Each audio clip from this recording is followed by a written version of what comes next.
কেউ একজন কিছু অসাধারণ কথা বলেছিলেন যে স্বপ্ন দেখতে হলে বড় বড় স্বপ্ন দেখুন, কারণ আপনাকে নিচে নামানোর জন্য অনেক লোক অপেক্ষা করছে। ভালোবাসতে হলে নিজেকে ভালোবাসুন, কারণ আপনাকে ঘৃণা করার জন্য অনেক লোকই কিন্তু রয়েছে। পা বাড়াতে হলে সামনে বাড়িয়ে চলুন, কারণ আপনাকে পিছে টেনে ধরার জন্য অনেক লোক রয়েছে। এছাড়াও আপনার ভালো দিকগুলো আপনি নিজেই বয়ে নিয়ে চলুন, কারণ আপনার খারাপ দিকগুলো খুঁজে বের করার জন্য অনেক লোক অনেক দিন ধরে চেষ্টা চালিয়ে যাচ্ছে।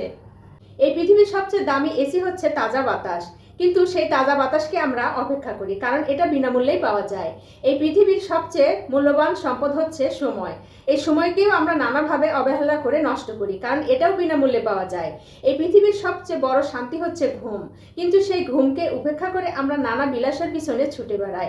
এই পৃথিবীর সবচেয়ে মূল্যবান উপহার হচ্ছে হাসি, কিন্তু বর্তমানে আমরা একজন আরেকজনকে দেখে কিন্তু হাসতেই ভুলে গিয়েছি।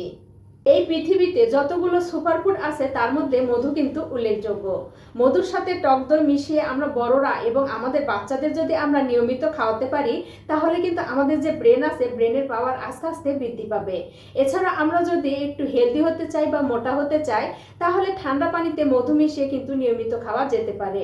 এছাড়া আমরা যদি ওজন কমাতে চাই বা স্লিম হতে চাই, তাহলে কিন্তু গরম পানিতে মধু মিশিয়ে খাওয়া শুরু করতে হবে। আমাদের কখন কোন খাবার থেকে দূরে থাকা বা বিরত থাকা উচিত। আমাদের যদি কিডনি প্রবলেম থাকে, তাহলে আমাদের কিন্তু ডাল খাওয়া থেকে বিরত থাকতে হবে। আর আমাদের যদি হার্টের সমস্যা থাকে, তাহলে কিন্তু ফাস্টফুড খাওয়া থেকে বিরত থাকতে হবে। আর আমাদের যদি ডায়াবেটিস থাকে, তাহলে কিন্তু আমাদের মিষ্টি জাতীয় খাবার এবং খেজুর খাওয়া থেকে বিরত থাকতে হবে।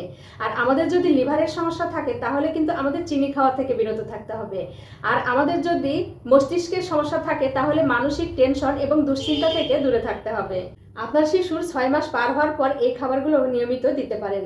1 নম্বর হচ্ছে গাজর, যা শিশুর চোখের জ্যোতি বৃদ্ধি করতে সাহায্য করবে।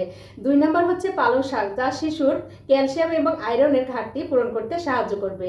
3 নম্বর হচ্ছে মিষ্টি কুমড়ো, যা শিশুর ভিটামিন এ এর ঘাটতি পূরণ করতে সাহায্য করবে। 4 নম্বরে হচ্ছে মটরশুঁটি, যাতে রয়েছে প্রচুর পরিমাণে প্রোটিন এবং অ্যান্টিঅক্সিডেন্ট।